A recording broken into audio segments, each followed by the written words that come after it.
Not going to answer anymore. Chag Purim. The holiday of Purim, Nikva was said, Lazikaron Neis Hatzalas Am Yisrael, for the miracle of the saving of the Jews by means of the Kodesh Baruch Hu. Hashem saved them, Mekilia, from total destruction. Ota Tekufa, that time, Hayata was B'derech HaTeva, naturally, Hamusheres Biyoter B'Bnei Yisrael, B'Kol Shanot Gelusam. All the years that Jewish people were in exile, this was the best time. And really, in a way, even when they were in the land of Israel, in a way, this was the best. Of course, they didn't have the Holy Temple, but when did the miracle of Purim happen? Between the first and the second temple. The Jews, Tafsu Makom Nechbad B'Shilton Medina. The Jews had a very important part in the government. Mordechai was the Rosh Sanhedrin. Mordechai was the head of the Sanhedrin. He was a big genius. He was Bein Sari Amalucha. He was one of the ministers, high ministers of the king. You have to remember the king, Achashverosh, ruled the whole world. Esther, she was the queen of the king. She was the queen, the wife of the king, of the whole world. The queen of the world was a Jew. Hari Ishtoka Guvadami, like it says, a man's wife is like his body. B'chol divrei yamei Yisrael b'zaman agalus lo ira milvad izdamnus zos Shabbat Yisrael tiyem ishto shel melech hamoshel al olam kulo. And the whole time the Jews were in exile, except for this time, there was never a period when a Jewish woman was the wife of the king of the whole entire world, the queen of the world.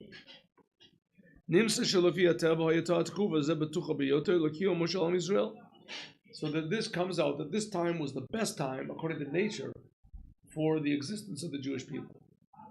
Who was going to do trouble for the Jews? Come on, the Jews. Mordechai is sitting in the. You just tell the king, Your Majesty, and the Jews are your friends. Your wife is a Jew. And all the Jews got invited to the king's meal. It says they got invited to the king's. But Lamaisa, what happened? The Irohi Fucha came exactly the opposite. Davka betavkufazu ba hayu b'nei Israel b'tuchim b'metzav b'shatov. Specifically, in this time when the Jewish people were so sure of themselves, Bo Gezerah comes the decree of Lahashmid Larog Labed Kol Yudim. Comes the decree to destroy, to kill, to liquidate all of the Jews. May it never be such a thing. Minarvad Zakein Taf Anashim. From the youth until the elderly, from the babies and the women on the same day. Gezerah Zu Ayata Akasha Biyoter B'Kol Gezerah Shabo Al B'nei Yisrael Ipam. This is the worst decree that was ever declared on the Jewish people. There was never a time when all of the Jews were threatened with destruction. They said the only time was when Lavan wanted to kill Yaakov. Lavan, but there wasn't no Jewish people yet. Bashar, Galus, and all the other exiles, and all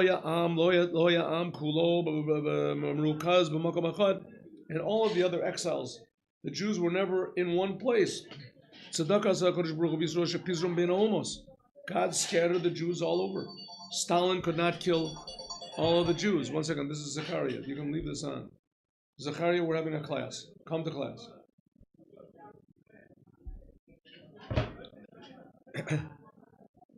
If there's one country that decides that they want to, God forbid, destroy the Jews, so they have the Jews that are in other places, Loniv Gim are not touched. Shebeshara Medinos. Ba'af Yehudi Medina, Yesh Lev Sharos, that therefore the Jews, where the decree is, can run away, like we saw with the Holocaust. Right? Jews could get away. Jews ran away to Russia even. Ran away to Russia.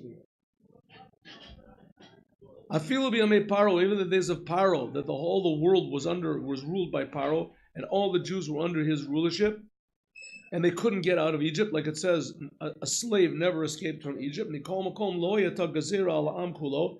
The decree was not to kill all of the Jews, but only ala zacharim, only on the males, and only on the male babies that were born. But in the days of Machashverosh, all of the Jews were under his rulership. Lo yata shum efsharut. There was no way they could run away. Hu haya molech b'kippah. He ruled the whole entire world. Kol olam kulo. There was nowhere to run. A gezerah, the decree was to destroy in one day all of the Jews. Therefore, there wasn't time to run away. And the gezerah was to destroy all of the Jews. No one would get away. So there was no time and no place and no one that was spared this terrible decree. Madua nigzero. If so, it doesn't make any sense. We just finished saying that the Jews were in the best political state ever. They were secure financially and socially and politically.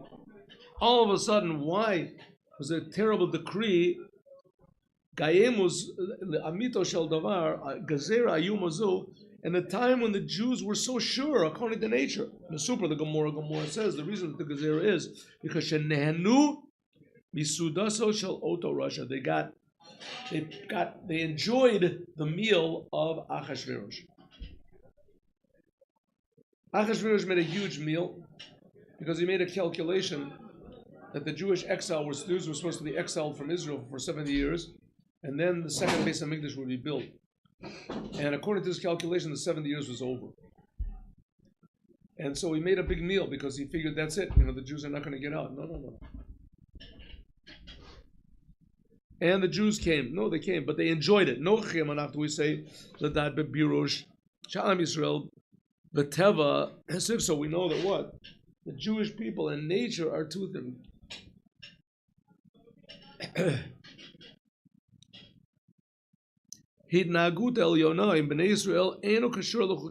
way that God acts with the Jews has nothing to do with nature. Only depends on the Jews doing Torah and the commandments. Therefore, even though that according to nature, in Chashash the Gezerah, there's no worry for a decree, as there comes on the Jewish people, it's such a terrible decree, such a terrible Holocaust.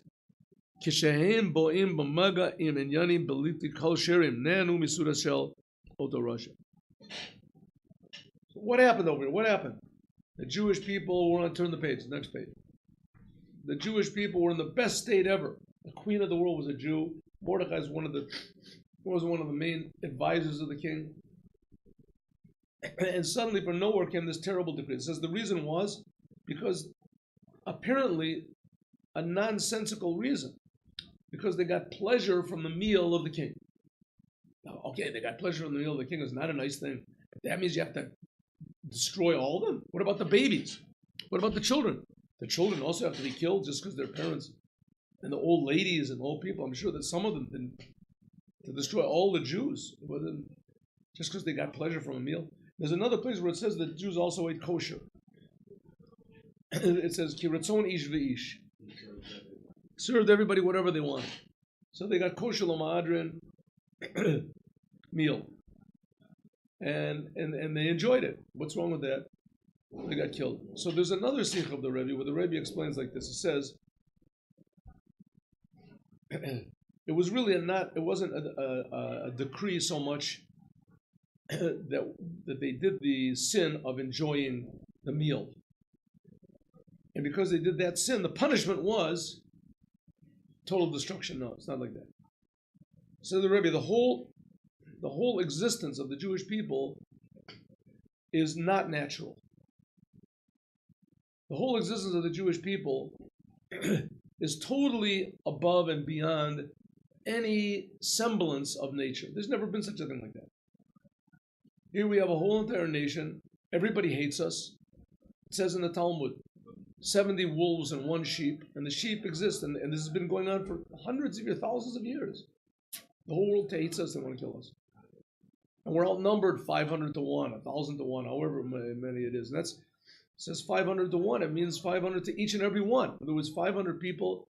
I imagine that the percentage of Jews back then was the same thing as about now. It's about 0.2% of the world. And as 1/500th of the world is Jews. Maybe it's even less, who knows?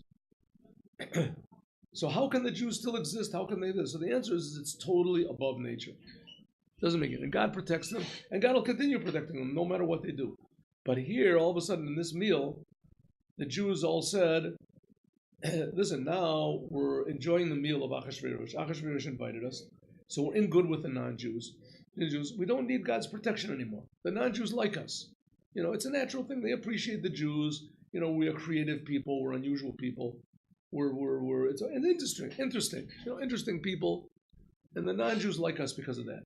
And so now we can get along with them. They appreciate us. And we don't need God anymore. God said, oh yeah? Okay.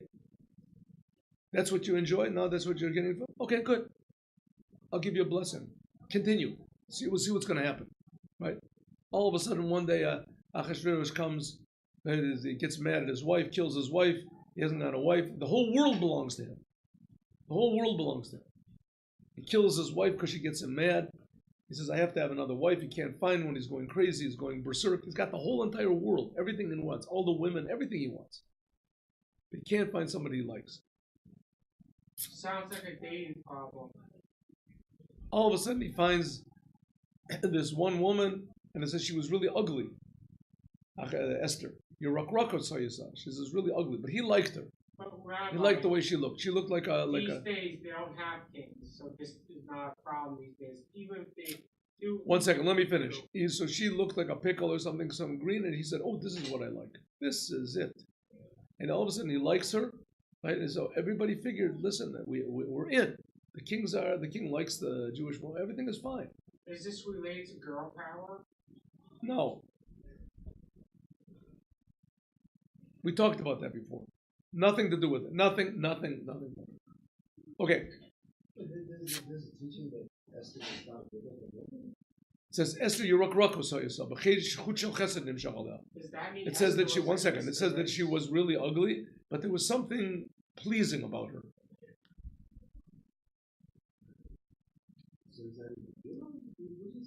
It says in the Gemara. Is that why? Doesn't say in the Gemara she was. Doesn't say in the Gemara she was beautiful. It says in the Gemara, Motza chen be'enav. She found favor in his eyes. Rabbi, do you think that gave Esther some Yeshiva because she enjoyed being girls, but she hated the king? Do you think that's pure Yeshiva for Esther? What? Yeshiva, like for Esther. What does Yeshirim mean? What does that word mean? Yeshirim. Difficulties in this world, similar to Gehenna, but not. Oh. Like troubles or struggles. Because Esther didn't see that bad until she met the king. Okay, good. I understand what you're saying. Okay, let's go. Base. She didn't want to do it. She didn't want to be she was the king. She didn't want to go and talk to the king and make him stop killing the Jews. She was afraid. And Mordechai said, don't worry, somebody else will do it if you don't. So she did. Okay. Miskanazu. So what can we say from this? We have to understand that Jewish people are not normal. The whole existence of the Jewish people depends on Torah and the commandments. Therefore, in the time that are according to nature, there is no worry for a decree. The Jews were sitting so good before Haman came along. All of a sudden came to the Jewish people a terrible a decree of total destruction as soon as they came to things that were not kosher. They got pleasure from the meal of that Russia. They didn't even eat them just because they were at the big meal and everybody else was eating not kosher food and they were eating kosher food, but still they enjoyed it because they enjoyed it, so they came to this punishment. Base. Maskanazu, this conclusion, Mekabelet Gam meizbonenus bedarke a Yeshua v'atzalah. Bitla gezera lo haya al pi hateva. Not okay. So the decree came on the Jews not in a normal way. The decree had nothing to do with nature. Similarly, their being saved from the decree also was not in a normal way. What should they have done? They should have made protests in the street. Esther should have dressed up really nice and said to the king, I'm a Jew. Please have mercy on my people. Oh, that would have been logical, right? That was not what happened. As soon as Mordechai and Esther knew about this decree, they should have They should have made natural efforts. Asher Melech Eitzel Melech Achashverosh by Achashverosh. I mean, they have an open door to Achashverosh. They should have la'argen mishlachas diplomati. They should have had They should have organized a diplomatic group to go, and what do they call it? A diplomatic envoys. Should drosh mimenu et bitla gezerah, to say, listen, we represent the Jewish people, and King Achashverosh, you're making a big mistake. We're only beneficial to you. You look at all these Jewish people. The ilu lefi masupar Gemara and Megillah. What does it say in the Megillah? What did Esther do? Because Esther, the first thing that Esther did was say to Mordechai, gather all the Jews that are in the capital city of Shushan, and fast for me. Don't eat and don't drink for 3 days. And she said even more. You'll see. First of all, everybody fast. Secondly, don't make any protests. Don't make any marches. Even more, Esther said, me and my entourage, the girls that are with me, will all fast also. 3 days in a row. You ever fast 3 days in a row? No drinking, no eating? Hari call chashivut el Esther b'nei Achashverosh bom mipnei v'tisachen v'chesed lavanovi kol basulos. Esther found grace and favor in the king's eyes from all the other women. If so, what was the whole connection of hers to the king? The king liked the way she looked. Muvan may love, so it's understood. Shatzum shal shlosh yamim, 3 days does not add any beauty. Ki im adarabah, yavilat tzimtzumo, it'll take away a person's beauty. But im kein ketzed harsha Esther latzmo latzum. How could Esther allow herself to fast? That was endangering the Jewish people. The only Jewish people depended on her finding favor in the king's eyes. What type of a thing to do is that? Hatshuva, the answer is, just like the decree didn't come naturally, Kach lo ba Yeshua, also the salvation also didn't come naturally. Hatzala bo hare al yedei tshuva, the saving came by means of doing tshuva. Achas Mordechai, a tshuva. Achas midarki a tshuva, who? And one of the ways of doing tshuva is fasting. So all of a sudden the Jewish people realized that this decree was not natural. It wasn't because there was someone in the White House that was saying bad things about the Jews. No, they realized that Hashem himself was doing this. When the Jews were all found in Shushan, they all fasted, and therefore it was forbidden for one person not to fast. Boror, it was clear. Esther said, me and my girls that are with me, my assistants, will also fast. That this removing of her beauty that is caused by a fast could come below samchinan anisa, that she's relying on a miracle. You can't rely on miracles. She should have said, everybody fast except for me. I'm going to look really nice and hope it'll work. You pray for me. No, she fasted also. It's because she knew that beauty and nature are only garments. They are not the reason that caused anything in the world. Nothing in the world happens because of physical things. You have a big army, you go and you fight. The victory doesn't come because of your power. You have to have an army. But it doesn't come because of your power. The victory comes whoever God wants to win. You have a business. You have to make a business, sure. But your success doesn't come from your hard work. The success comes from God's blessing. The Jews knew we have to, such a decree like this, there's never been in the history of the world. What does he hate us so much for? He wants to kill us. All of a sudden they realize this has nothing to do with Achashverosh and nothing even to do with Haman. The decree comes from God because they enjoyed the meal of Achashverosh. They wanted to be like the Goyim. He b'mida mespekas. strengthening yourself in Torah and mitzvahs. This is sufficient to bring that the garment will be to'elet derusha, that even in the garment will be sufficient. So if Esther had to go into the king, they couldn't just sit and pray and hope the king would have a dream.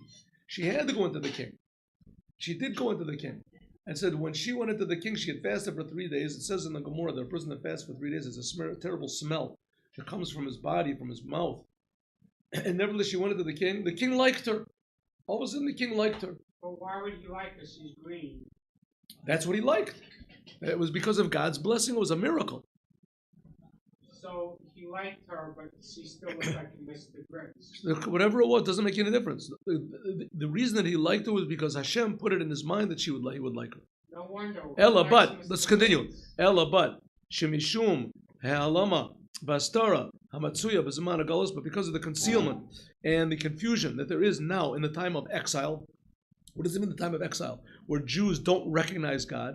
Bo gama gazera v'gama tzala, came also the decree and also the salvation in a way of a patchut tivit, nature. If you read the Megillah, it seems that everything happened was natural. The king, all of a sudden, he killed his wife. All of a sudden, he likes Esther. All of a sudden, Mordechai hears these two people plotting to kill the king. He understands all the different languages. These are all very basically natural things. But the real true cause was Torah and mitzvahs. Hana shenehnu misurat shel Torah. The fact that they got pleasure from the meal of Achashverosh, this is what brought the decree. And the fasting and the tshuva, this is what brought the salvation. What can we learn from this? Hara hatamuna b'parsha zu. The amenu for us nowadays is, right, like you said, Zechariah, nowadays we don't have any kings. So what can we learn from this whole story? What can we learn? Kings have too much power. Let's see. What can we learn from this story about Esther? Let's see. 1 second. Yeshdam ke'elu atonim. There's some people that say שהאמצעי העיקר לשמירת קיומו של עם ישראל בזמן הגלות הוא השתדלות ודיפלומטיה. They say, how are Jewish people are going to be protected? Only one way. You have to do that after the class. After the class. After, you have to have diplomacy, and you have natural ways. You have to have a strong army, etc. Good. Diplomacy is very nice. Having a good army is also a very wonderful thing. But don't rely on those things for your salvation. They're relying on Esther going into Achashverosh. But you have to know, not only not only is this not according to the law, this is against the Torah.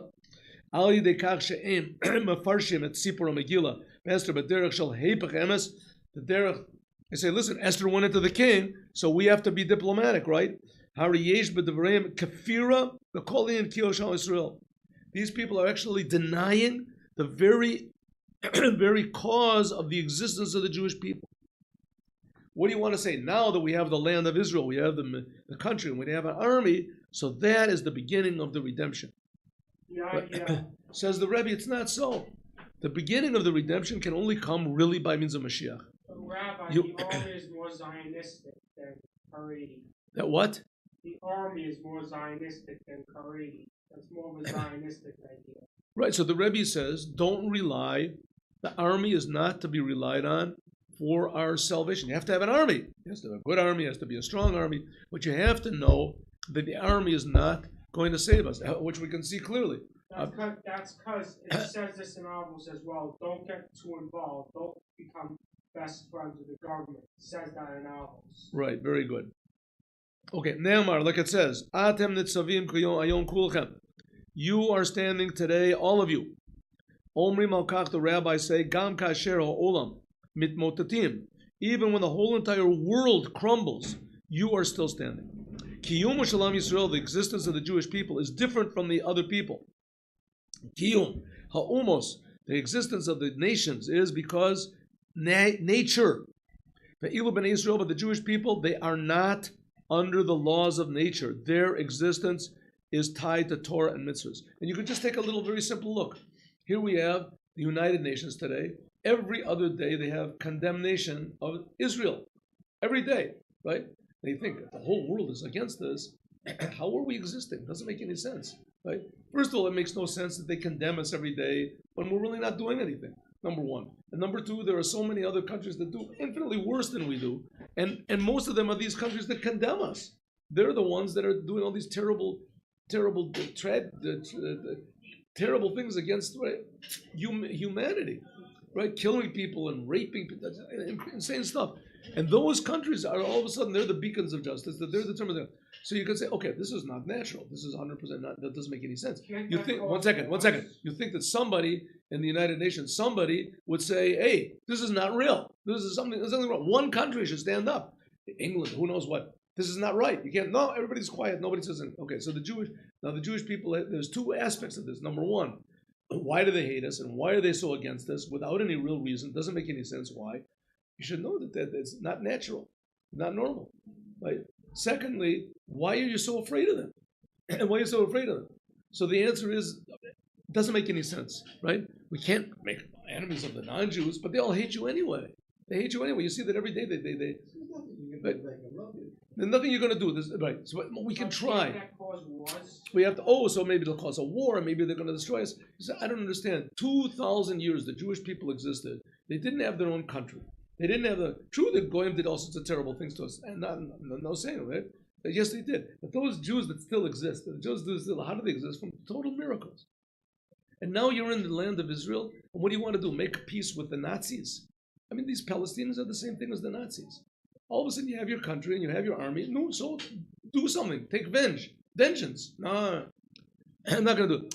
In other words, what happens? As soon as you start relying too much on your logic and on nature, then all of a sudden you come all confused. The Jewish people say, like you say, they're going to make, and the world could destroy us. We're so small. It says, yeah, you're small, but God is big. God is big. God is really big. Rely on God.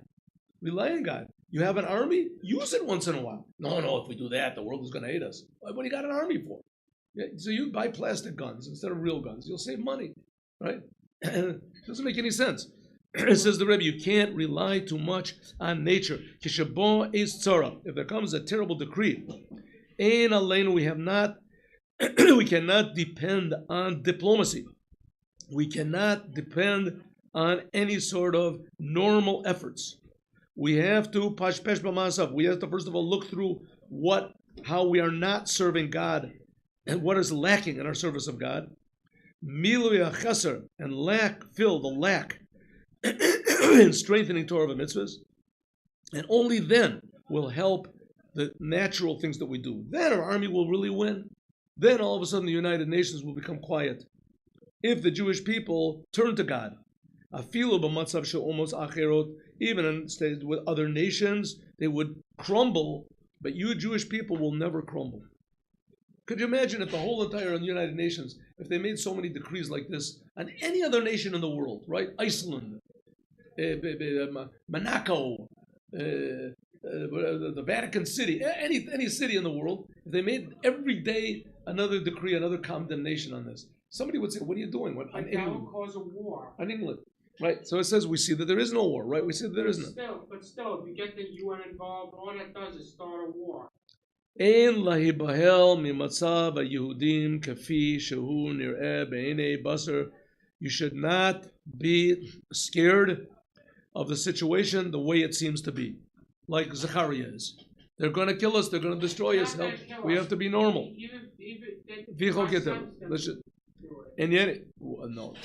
And Yano hu litchazek b'shmiras Torah v'mitzvahs. Our whole thing is to be strong with Torah and mitzvahs. Then, if we do strong in Torah and mitzvahs, then the army will succeed. Then the diplomacy will succeed. Then the country will succeed. Then the government will succeed. Then idlabish hatzlacha. There'll be miraculous success above all nature, which will continue tomorrow, God willing. Rabbi, what you're trying to say is, like, if the UN gets involved, all that does is start a war.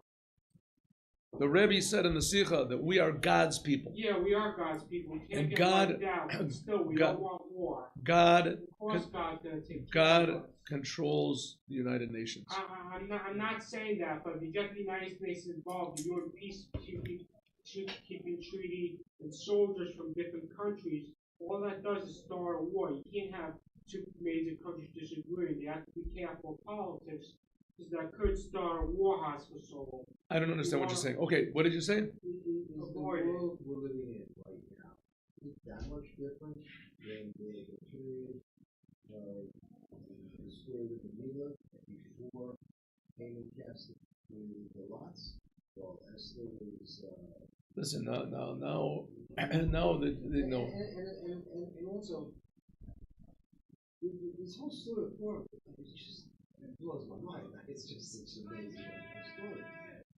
Some really cool things happen. First of all, Haman never really does anything. Nobody really gets hurt because except people who just, this story seems to be entirely. No, wait.